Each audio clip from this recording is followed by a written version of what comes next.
A short cultural intermission for the world's 20 most powerful leaders. One of them, Theresa May, here to discuss how to avert trade wars and stem climate change, but impossible for her to forget the crisis at home.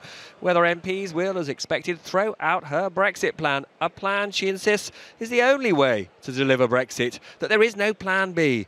And that's why I asked her whether this could be her last G20 summit as Prime Minister. Goodness, it's nice to be here. The more that you say there isn't another way, the more you risk your own MPs getting rid of you if you lose the vote. Well, you're right. It's not about me. This is about what is in the national interest. It's about delivering the vote to leave the European Union and doing it in a way that protects people's jobs and livelihoods and protects our security and our United Kingdom.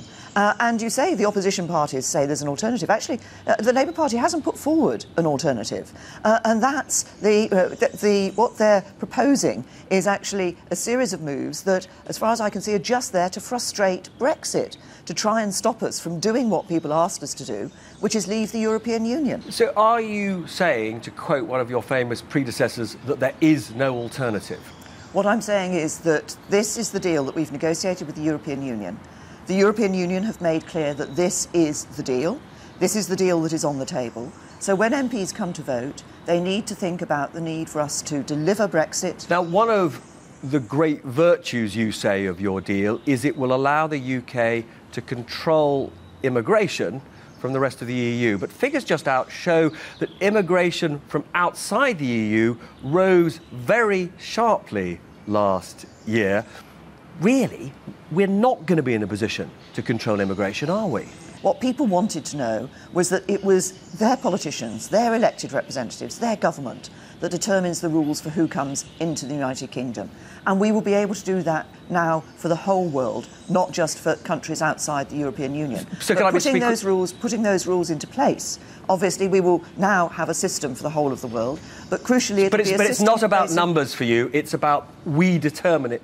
It's about the UK determining who comes here. You don't really care about the numbers. No, I've been very clear that I want to reduce net migration and bring it down to the sustainable levels. You say that another virtue of your deal is the UK will be allowed to do trade deals with other countries. President Trump has said you're wrong.